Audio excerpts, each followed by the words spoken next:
And now, the news from TSN. This year, Spain's support for Ukraine will reach 1 billion euros.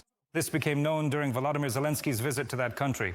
The funds will primarily be directed toward purchasing American weapons and supporting Ukraine's energy sector.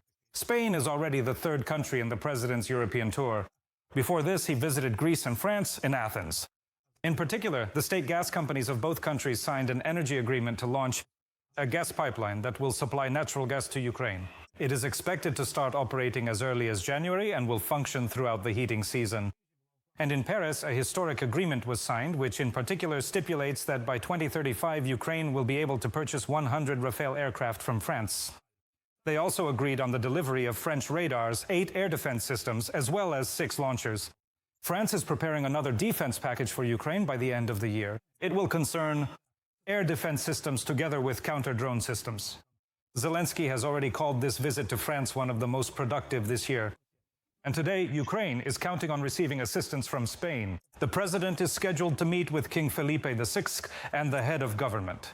It is expected that memorandums on cooperation in the defense sector will be signed. And right now, Volodymyr Zelensky is in the parliament building where his name has been entered into the Book of Honored Guests.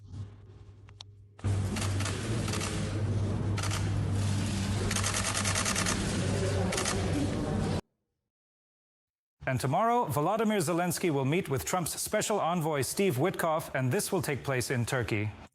Reuters learned about this from its own sources. Earlier, the president of Ukraine stated that our country is preparing to intensify negotiations regarding the Russian-Ukrainian war.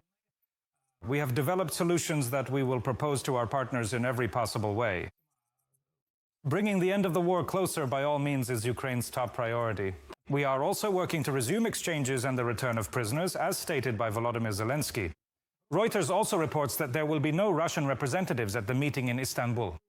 Supposedly, the Kremlin and their special envoy Kirill Dmitriev considered the negotiations with Witkoff in the United States to be sufficient.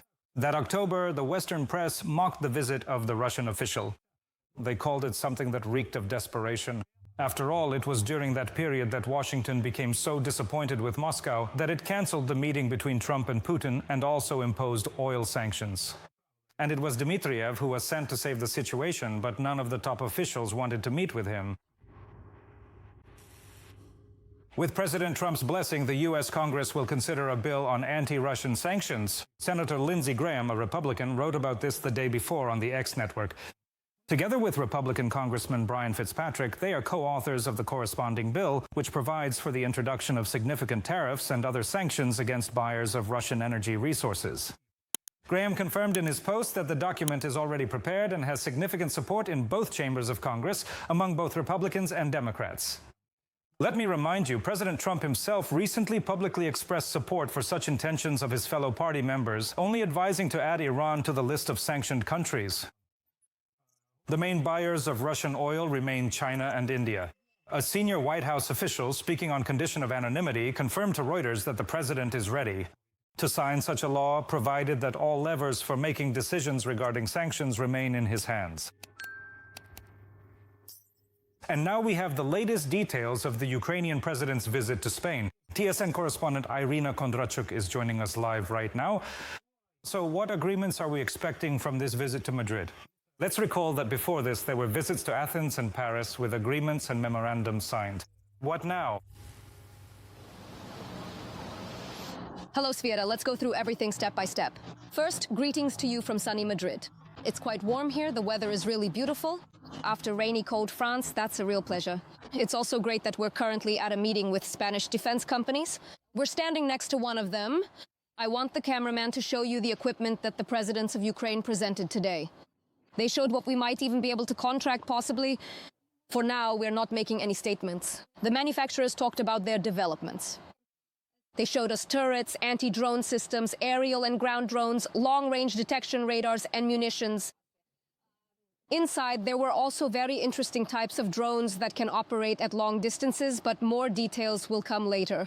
We'll still be waiting for all this from the president. Also today, we expect that a memorandum will be signed in the defense sector, but what exactly it will entail will most likely be between Spanish and Ukrainian defense companies for the production of certain systems, but I'll share more details a bit later in the next TCH broadcasts. I also want to remind you that today is the third day of the European tour. In fact, before this, we had already visited, in particular, Greece on Sunday. There, in addition to a warm visit at the diplomatic level, an agreement was also reached on the development of the gas transportation system, specifically on launching a corridor from Greece to Ukraine. This will involve the supply of liquefied gas, including American gas and gas from other countries, to the city of Odessa in order to cover the deficit we are experiencing due to the loss of gas production after the devastating Russian strikes. So after Greece, we also visited Paris. Emmanuel Macron met with Zelensky yesterday morning. They visited a military base where they signed an agreement on cooperation in defense technologies. In particular, we are returning from Ukraine with aircraft. These are fighter jets. There will also be air defense systems, air-to-air missiles, and much more. We've been talking about all of this since yesterday. I think you've heard about all this in more detail. To work in the field of drones, since Macron insisted that it is in Europe's interest to develop drones specifically, and this will bring us all closer to peace. As for what else will happen here in Spain today, I will report a bit later. For now, Sviata, back to you in the studio. Thank you for reporting on this so promptly. TSN correspondent Irina Kondrachuk is following the foreign meetings of Ukrainian President Volodymyr Zelensky. In particular, today, the Ukrainian delegation is working in Spain,